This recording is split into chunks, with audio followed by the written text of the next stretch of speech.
Andrew Clarke had dreamed of this moment for most of his adult life. The quiet splash of water against the dock, the sound of birds that didn't scatter at the roar of traffic, and no towering buildings to block the sunrise.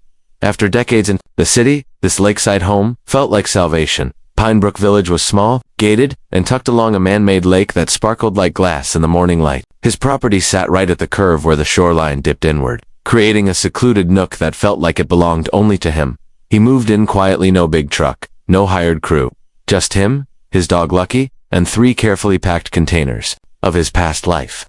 On day 2, he began assembling the modest wooden dock that came in the mail weeks before closing. It wasn't much for planks, 2 cleats, and a foldable ladder, but it marked the start of something personal. That's when he first saw her. She stood across the narrow gravel road, arms folded, watching, older, neatly dressed, clipboard in hand. She didn't wave. She didn't speak. Just turned and disappeared behind a tall hedge as soon as he looked up. That evening, as Andrew sipped coffee on the porch, a small envelope slid beneath his front door. No stamp, no name, just a simple printed letter. Dear resident, your property borders a shared community lake. As per the HOA guidelines, no personal docks or water structures are permitted without prior approval. You are advised to dismantle your dock within 10 days to avoid escalating fines. Regards, Pinebrook Village HOA. He reread the letter twice. Confused? That wasn't what the seller told him. The listing specifically mentioned private lake access. Even the real estate agent had pointed to the water and said, "Yours goes right up to that curve." He pulled out the purchase folder. The map was there, basic but clear. The lot extended down to the lake's edge. Still, the letter unsettled him. It wasn't the claim, it was the confidence. Andrew walked out with a flashlight, scanning the edge of the dock he had just finished. Everything was secure. Nothing crossed anyone else's space. The next morning he made 2 calls. One to his agent, no answer. The other to the former owner. The voicemail was full. The unease grew. On day 3, he found a printed newsletter tucked inside his mailbox, boldly titled Pinebrook Village Waterside Rules. Inside, he found clauses that listed shared enjoyment, board review of private installations, and a specific line underlined in red pen: no exclusive claim to lake water or shoreline is granted to any individual lot owner. He turned the page over.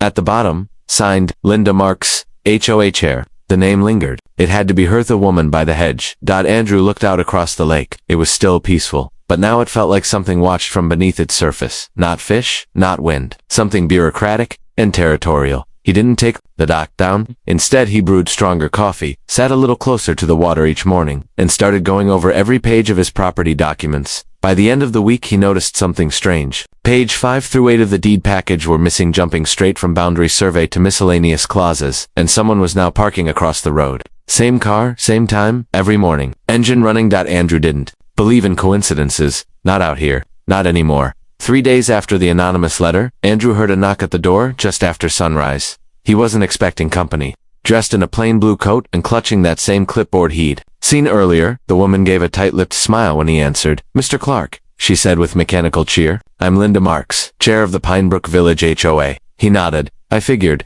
She glanced past him toward the lake, then at the dock. "Lovely spot. Very peaceful. That's why we take the community guidelines seriously here. I assume you received the letter we left." Andrew didn't invite her in. "I did, and I've been reviewing my purchase records. My understanding is this property includes the lake access and the shoreline." Her smile didn't waver, but her eyes narrowed just enough. "Mr. Clarke, this lake is part of our community landscape. We manage it as shared space. A private dock, unless approved, violates both appearance and access standards. We've always handled it this way." He crossed his arms. "Can I see those standards?" With the dates they were adopted, Linda hesitated, only for a second, but Andrew caught it. "They're in our bylaws packet," she said smoothly. "We can provide a printed copy, but you'll find we've never granted full rights to the lake to any single homeowner. This isn't personal, it's policy." Andrew didn't argue, not yet. Instead, he offered a simple, "I'll wait for the documents," and watched her walk back down the path. Clipboard tucked under her arm like a weapon holstered for later. Used that evening. 2 things happened. First, the bylaws packet appeared in his mailbox, wrapped in plastic. Second, the padlock appeared on the boat rack. He didn't hear it being installed, didn't see who did it. But there it was, heavy and steel, clamped around the bar that held his canoe in place. No note, no explanation. Andrew stood staring at it in the moonlight, gripping his flashlight. His instincts told him not to react. Not yet. The next morning he drove into town, heading straight for the county recorder's office. It took an hour of back and forth between departments before someone finally let him into the archives room. Rows of cabinets filled with dusty folders stretched wall to wall. He handed over his address and parcel number. The clerk returned 10 minutes later with a folder thick brown and marked PBV Lot 17. Andrew flipped through it. Most of it matched what he already had. Tax records, building permits, standard lot division. But then, tucked near the back, he saw something different. An old map. Not a modern printout, but a hand-drawn survey from 1973. The lines were faded, but clear enough. His parcel Lot 17 extended beyond the tree line. The lake's crescent hugged the bottom of his property like a natural border. There was even a note in pencil, partially erased, waterfront exclusive deed confirmed. Andrew blinked. Deed confirmed. He scanned the rest. No mention of shared ownership, no signature from any HOA body. This was before Pine Brook Village even became a formal association. He made copies. All of them. Paid the $10 fee, and drove home slowly, watching the shadows of pine trees move across the road like silent sentinels. Back at his house, a new letter waited. This one was taped to his front door in plain view. No envelope. Final notice. Failure to comply will result in daily fines until dock is removed and water structures dismantled. PBV HOA Compliance Division. He didn't take it down. He didn't respond. He walked to the kitchen, pulled out a new folder, and slid the 1973 map inside. If they wanted to push this, he'd push back with paper that weighed more than their words. The morning after the warning letter, Andrew walked the neighborhood with a purpose. He wasn't looking for confrontation. He was listening. Everyone had lawns trimmed to perfection, mailboxes identical in shape and color, and porch chairs that had never been used. The community felt uniform, like it had been pressed out of a mold. Yet under the surface, something about it felt ... controlled. He spotted a man across the road kneeling beside a small rose bush, trimming it with focus. The man looked up as Andrew approached, his eyes a little too alert for someone gardening. Tom, right, Andrew said, offering a casual smile. The man nodded, wiping his hands. New guy, on Lot 17. Yeah, Andrew said, glancing toward his own property. Trying to get a handle on how things work around here. Tom gave a short chuckle. You and everyone else. Just wait until the board meetings. They're fun. Andrew hesitated before asking, you know anything about the lake issue? I've been told my dock has to come down. Tom's smile faded. Take it down if I were you, he said quietly. Less trouble that way, even if the land belongs to me. Tom didn't answer. He trimmed another branch. Then he muttered, barely loud enough for Andrew to hear. Ask about Lot 14. Andrew's brows furrowed. What happened to Lot 14? But Tom stood up, nodded politely, and walked inside without another word. The hedge closed behind him like a curtain. Back home, Andrew pulled open his laptop and searched the county's property records online. Lot 14 had changed owners 3 times in the last 10 years. Each transfer listed voluntary relinquishment. The first owner was a man named Harold Baines. Curious, Andrew typed the name into the local paper's digital archive. One article popped up, dated 12 years ago. Residents cited for unauthorized structure on shared property, HOA files suit. It was short, no real details. Just that Mr. Baines had attempted to install a gazebo near the southern edge of the lake, and the HOA responded with legal action. The next year, Baines sold the home and moved out of state. There were no thups, just silence. Andrew leaned back in his chair. This wasn't just about docks. This was history. A pattern. Quiet enforcement through pressure. People didn't win against the HOA left, but Andrew had no intention of leaving. He dug through the file he created. The HOA's notice, the bylaws packet, and the survey map from 1973. But it was missing something: legal context. A clause. A ruling. Anything that could explain how the HOA gained control over the lake despite the original deed. There was one place he hadn't tried yet. The town library. Later that afternoon, Andrew walked into the quiet building, half expecting it to be empty. But behind the main desk sat a woman in her 60s, eyes sharp behind reading glasses. Her NAMA tag read Margaret. Looking for local property history, she asked without being prompted. He raised an eyebrow. Is it that obvious? She smirked. You're not the first to come in asking about the lake. Let me guess, Lot 17? He nodded slowly. Come with me, she said down a narrow hallway. Past a door marked Archives Staff Only. She pulled out a dusty cardboard box labeled HOA vs. Residence 1989 to 1991. Inside, folders stretched with handwritten notes, yellowed clippings, and legal summaries. Margaret handed him one marked PBV Water Dispute. He opened it and froze. Inside was a letter, notarized and signed, referencing a 1989 challenge, filed by the HOA to claim partial stewardship over lake access. It had been rejected. The judge's order was stapled to the back. The association has no jurisdiction over privately deeded waterfront within individual parcels. No one had ever mentioned this ruling, until now. Andrew drove home from the library with his fingers tightly gripping the steering wheel. The folder from 1989 strapped in the passenger seat with the reverence of a sacred document. That court order changed everything. If the HOA had tried to take the lake before and failed, why hadn't anyone spoken of it? Why hadn't it shown up in their bylaws? Back at the house, Lucky barked from the porch. sensing his owner's unease. Andrew didn't answer. He walked straight past the living room, up the stairs, and into the attic. If any answers remained, they were going to be found higher among the things the previous owner had left behind. The attic was warm and smelled of dust and cedar. Boxers were stacked in the far corner, some labeled in faded ink, winter gear, tools, books, and one simply marked closed, 1974. That one caught his attention. He pulled it out, careful not to tear the crumbling cardboard. Inside were old financial papers, electric bills from the 70s, handwritten notes, and, near the bottom, a long white envelope sealed in wax still intact. It read, Addendum Lot 17, Clarke Parcel recorded 1973 Lake Rights Amendment. He didn't breathe as he opened it. Inside was a single legal-sized paper, typed, stamped, and signed. A deed addendum dated and notarized, stating in clear terms that the lake shoreline adjoining Lot 17 was private and granted solely to the title holder of said parcel in perpetuity. It was real and binding. He immediately scanned a digital copy, saved it in 3 places, and sent one to his lawyer with a short note. Found this need confirmation of legal weight. Prepare response to HOA. The lawyer called him an hour later. This is a goldmine, she said. You now have an original deed clause, a county survey, and a prior court decision all proving your ownership. They can't touch the lake, not legally. The only reason they're still trying is because nobody's fought back before. Andrew asked, can we issue a cease and desist? We can and we will. By the next day, a formal cease and desist letter was printed, signed, and delivered to the HOA's office. A copy was emailed directly to Linda Marks. The package included a scanned version of the 1973 deed addendum, the court order from 1989, the map from the county archives, warning that any further attempts to interfere with the lake or Andrew's property would be met with civil action. Then he waited. 3 days passed without a word,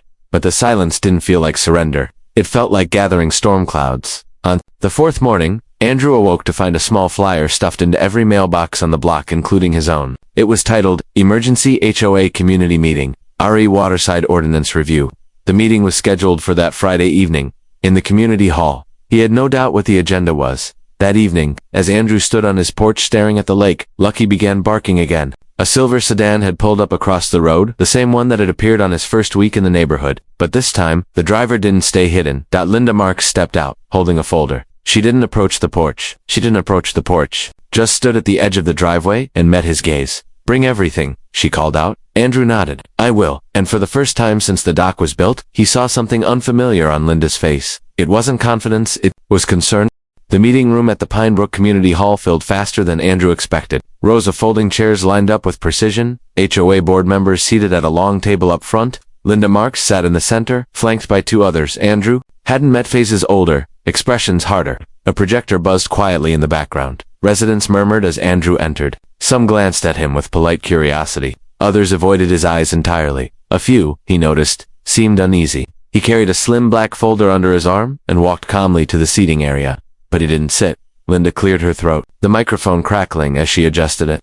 We've called this emergency meeting to address a growing concern regarding lake usage and private modifications to shared property. It is imperative that our community remains consistent with the standards outlined in our governing documents. She paused. As you all know, a structure has recently been built on the shoreline by the new homeowner at Lot 17. This action was taken without board approval and in contradiction of long-established rules. Whispers stirred among the attendees. Andrew stepped forward before she could continue. Point of order, he said clearly, his voice reaching every corner of the room. That shoreline is not community property. It falls within my parcel, as confirmed by 3 separate documents. Linda didn't flinch. Mr. Clarke, you'll have a chance to respond when we open the floor. He opened his folder, removed a copy of the 1973 deed amendment, and handed it to a resident seated near the aisle. Pass it down, please. The man nodded, and the document made its way toward the front table. Linda took it without looking. Next, came the 1989 court ruling. Then the county survey map. When the last paper landed in front of Linda, the room had gone silent. She scanned the documents quickly, then glanced at one of her board members. He leaned in, whispered something, then sat back, visibly rattled. Linda raised her head. This information, while informative, has not been reviewed by our legal team. Until such a review is complete, we will proceed with enforcement per existing policy. That was her move. Andrew saw it clearly now. Delay, discredit, overwhelm. They didn't need to be right, they just needed to appear in control. He responded with calm precision. If the board proceeds with fines or interference, I'll file a formal injunction. You're welcome to review the documents, but any delay will be treated as intentional obstruction of my lawful property rights. Linda opened her mouth to respond, but the back door creaked open. An older man entered slowly, leaning on a cane. His jacket bore the faint embroidery of a retired county office. Several in the room turned to look as he walked straight to Andrew. "I'm Russell Hargrove," he said. "I surveyed that land back in '73. Linda's expression darkened. Russell took the mic. "That lake and the shoreline next to Lot 17 were deeded to the property before the HOA was formed. I signed off on it myself. Still got the carbon copy in my records." A low wave of murmuring passed through the room. Linda stood. "This is highly irregular.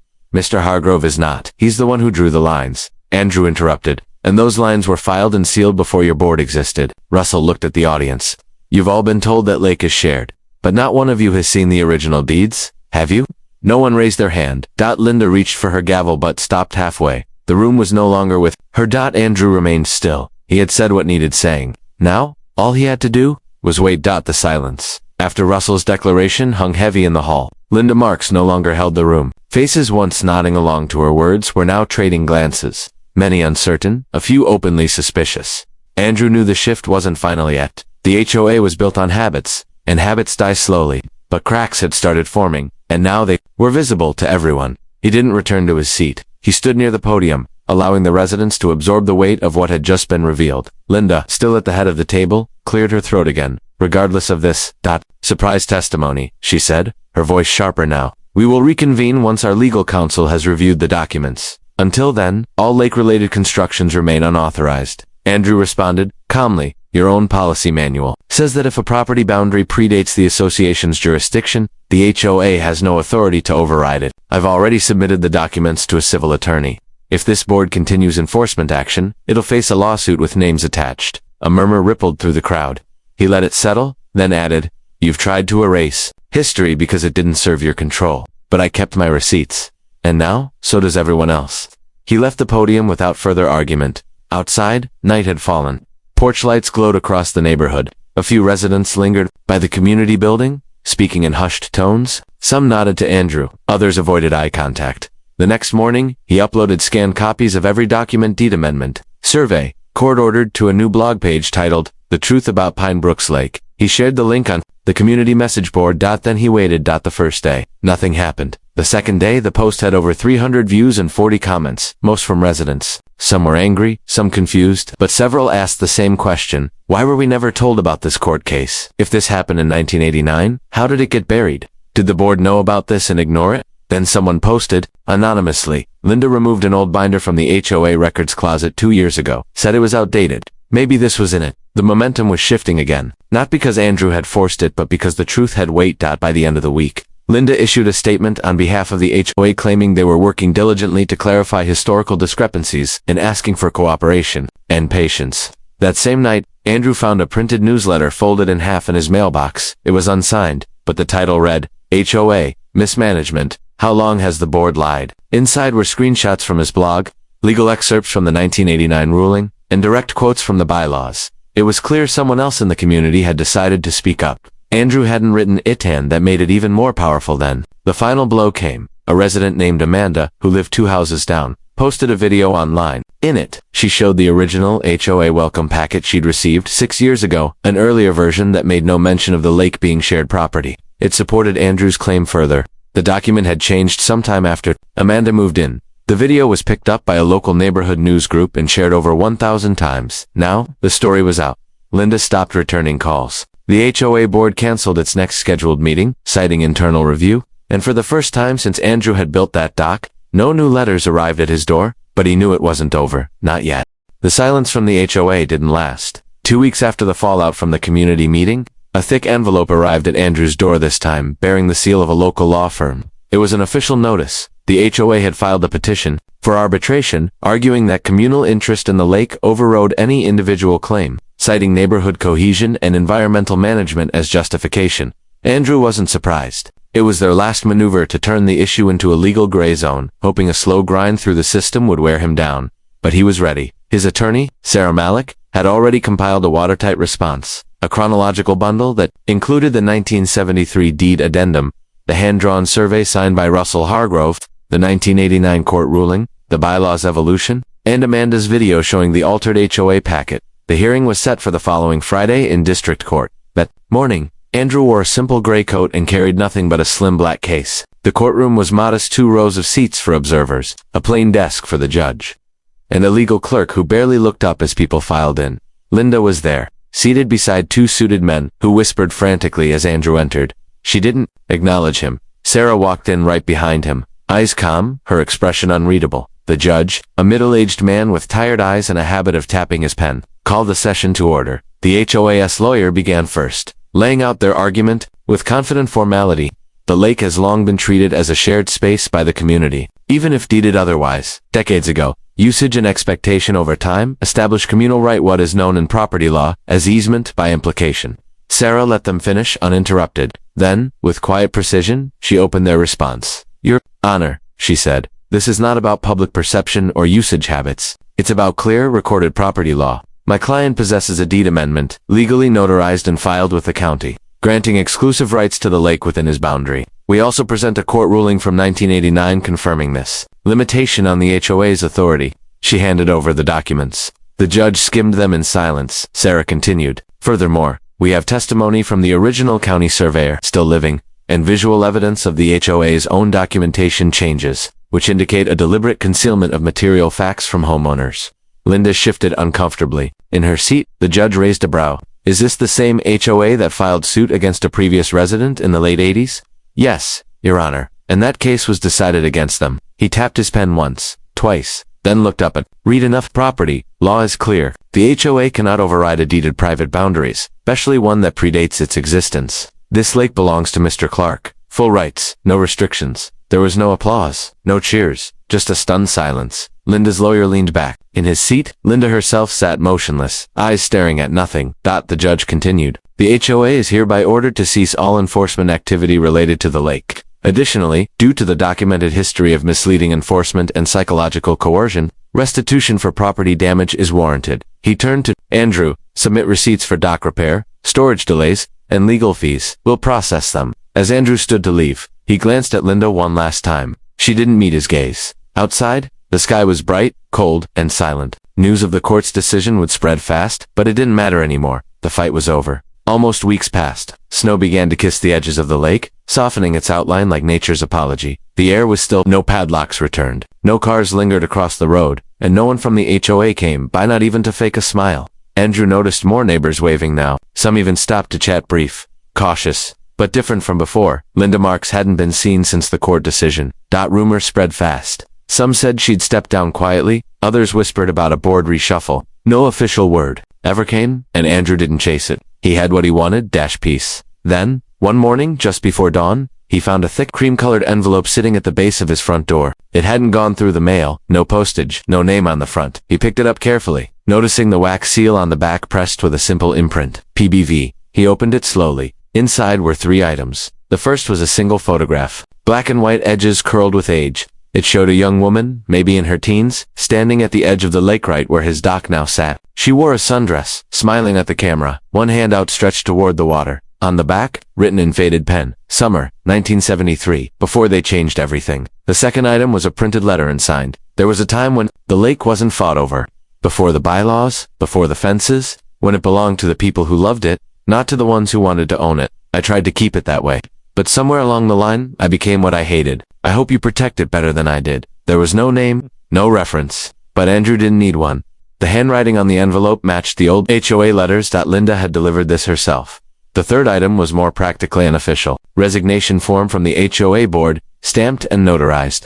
At the bottom, in small print, was the confirmation. Linda Marks resigned, effective immediately. No farewell email, no press. Just silence, signed and sealed. Andrew stood on the porch for a long while, looking out at the lake. The water barely moved under the gray morning sky. From this distance, the dock looked small, insignificant, but he knew what it represented. Now, it had never just been about a few feet of wood over water. It was about standing against something that had grown comfortable with being unquestioned. That afternoon, he invited a few neighbors over: Tom, Amanda, and even Russell Hargrove. They sat in folding chairs by the fire pit, mugs of cider in hand, watching the sunset stain the lake gold. Amanda raised her cup. 2 quiet victories. Andrew smiled. And 2 things that were never theirs to take. Later, after everyone left, he stood alone by the water, the envelope still in his hand. He took the photo, now smooth and weightless, and placed it inside the deed folder. Not as evidence, but as memory. Then he looked at the lake one last time. Before heading inside, it was still peaceful, but now, it was free. The end.